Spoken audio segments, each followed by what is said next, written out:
Hello and welcome back. So in this section, we are going to quickly navigate how to use Google Colab, and then we proceed to our first thing, which is the five core things we are going to use as a refresher, as a building foundation for this particular course. So over here, where my cursor is, when you come to File, you can click on Rename. And then when you click on Rename, it brings you to the top here. So let's name this file as, let's say, Python Refresher. However, the completed file with the instructions are in the resource section. So you can download that as a guide. And then when you come here, you click on connect. It automatically connects you to the basic CPU, which is the Python 3 CPU. In this course, we don't need to purchase the pro plan of Google Colab because the codes we are going to run are very basic, and then we don't need any extra CPU to run high level coding. Thank you. So now let's move on to the next one. In this Python refresher, we are going to look at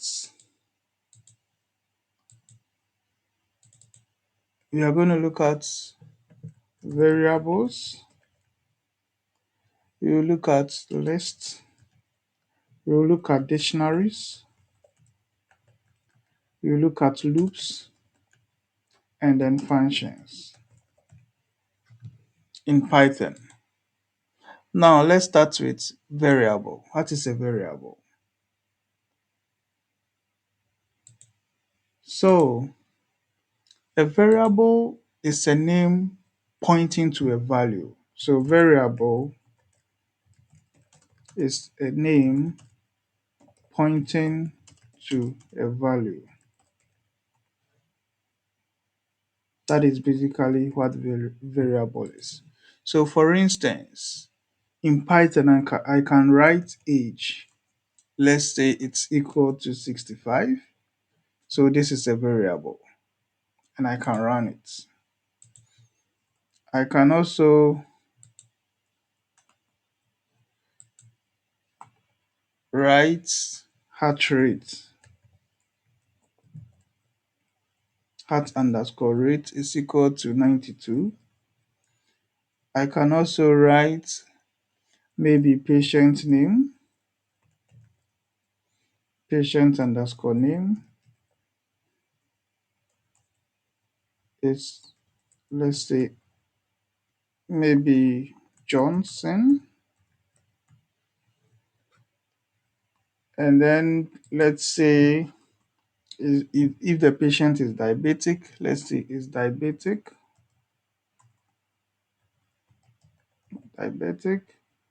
equals to true. So these are example of variables. Basically, it's a name pointing to a value. That is what variable is. And at the end of the day,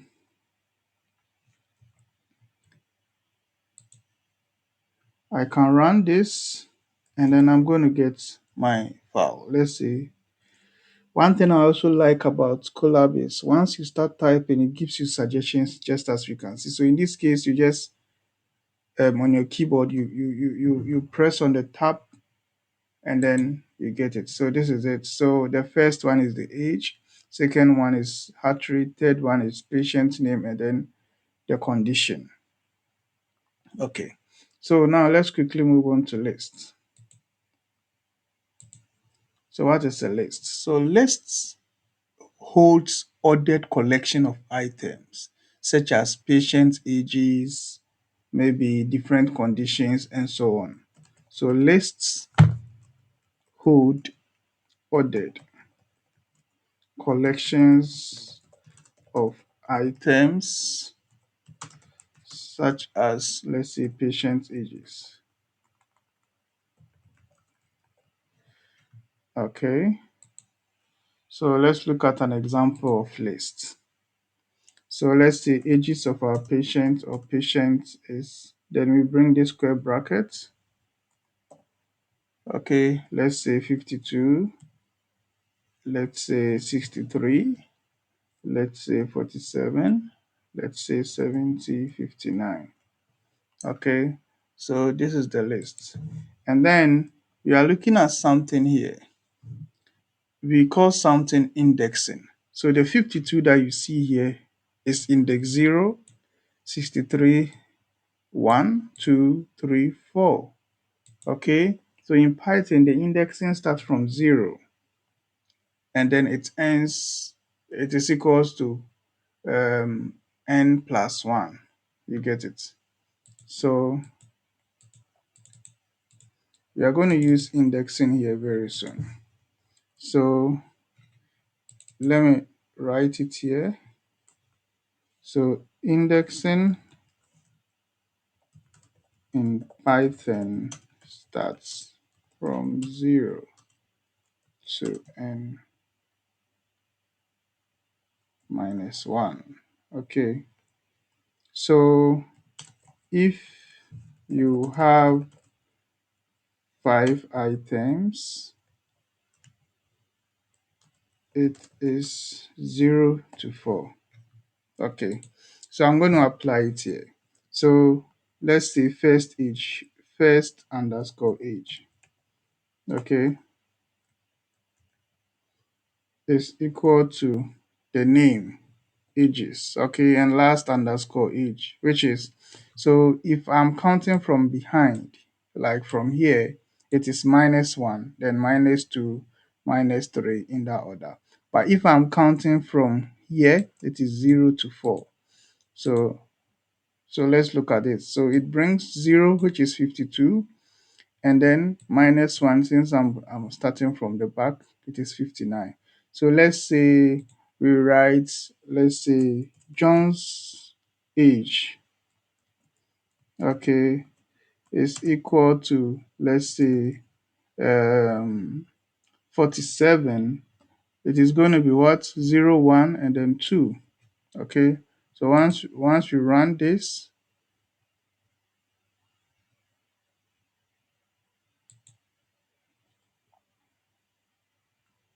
so you run John's age,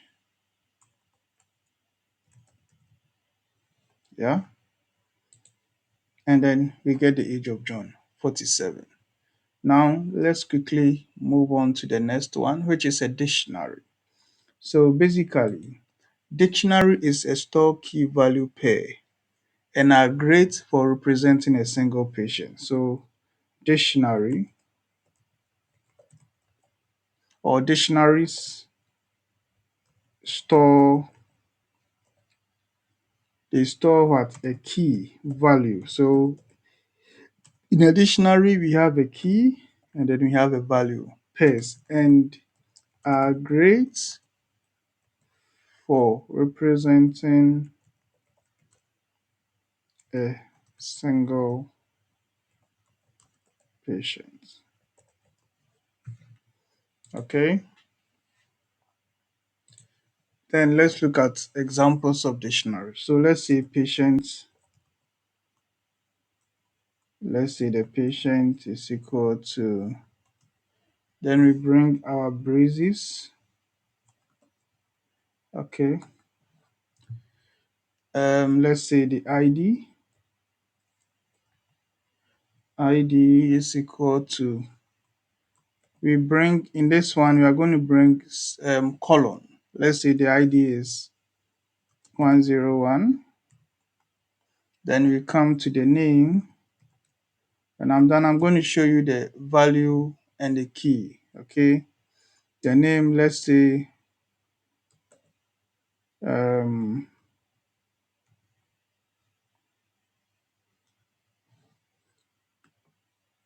the name we use, let's say Johnson, since that's what we've been using. Since the name is not a number, which is a string, that is why we are bringing the inverted commas, and then we bring comma at the end of the day, and then we go to the age. So all this is for Johnson. Age is, let's say, 65. Then we come to, let's say, the BMI. which is, let's say, 27.5. And then we come to is the condition of the person is diabetic, which is true. And we are done with that. Now, this is the dictionary. So the first one is the key. The key is what? The ID. And the second one is what? The value. So the key value pair. So let's move on. Let's try to run this. So patient and then age. Okay. And we bring a column and then patient and then let's say BMI. Let's run it. So we just want to call out the age of the person and then the BMI of the person from this. So this is basically this variable, this is a dictionary actually. So this dictionary is storing all this information into this one. Okay, into this patient. Okay, so this is it. Now let's look at loops. So this is a Python refresher, so I'm not going to go deeper. As we progress, we are going to apply these things. So a loop will let you repeat operations. Okay, so loops let's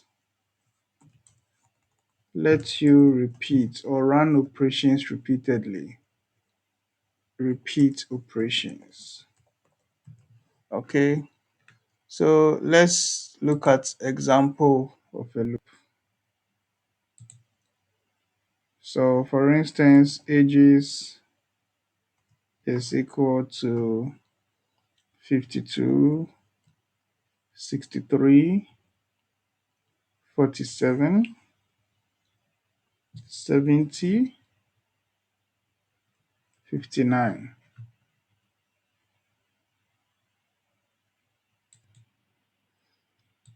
And then we come to,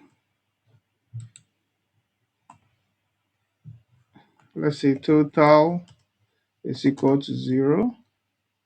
So we are going to run. So for age in ages, we bring this.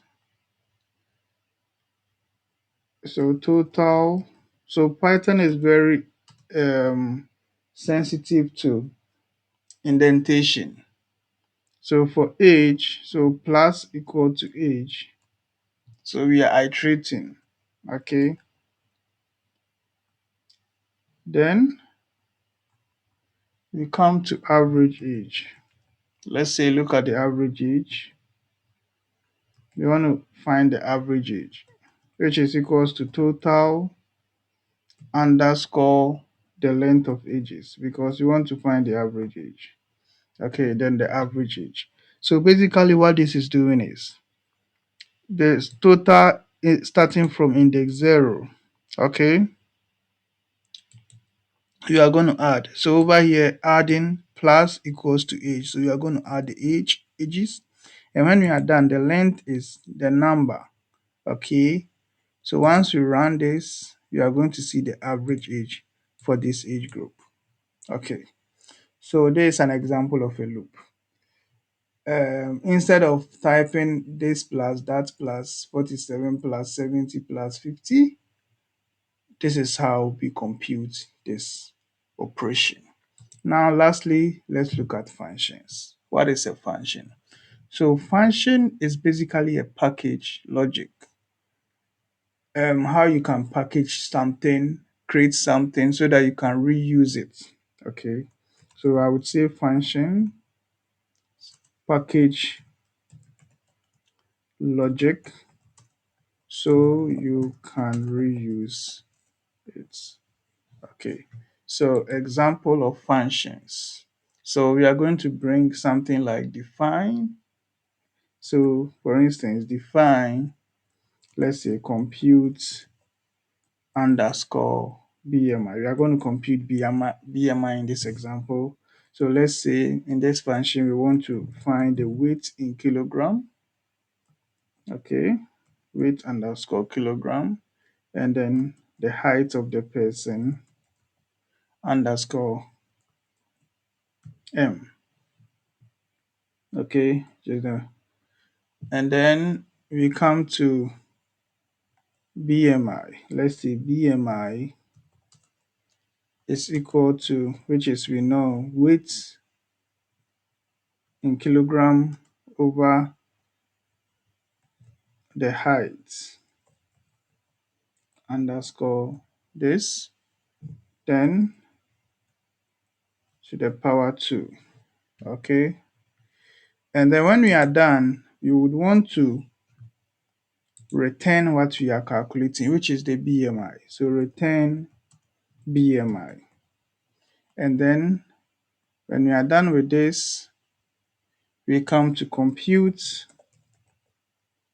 BMI, then we give it a value. Okay, so in this case, the weight of the person is 80 kilograms and the height is 1.7 meters. Okay, so this function is going to run this code based on this one, and then it brings us the BMI at the end of the day. So this is the BMI of the person. Sorry. So this is the BMI of the person. So basically, the weight and then the height. Then once you give it this value, it runs through this one and then gives you this. And at the end of the day, what we are seeing is the BMI of the person. So before we close this chapter, I'm going to give you an exercise that you can try. So in this exercise, you do basic statistics for patients, so you can come up with your own. So let's say in this one, first one, you define a list of patient ages. Okay, and when you are done, the second task is compute the minimum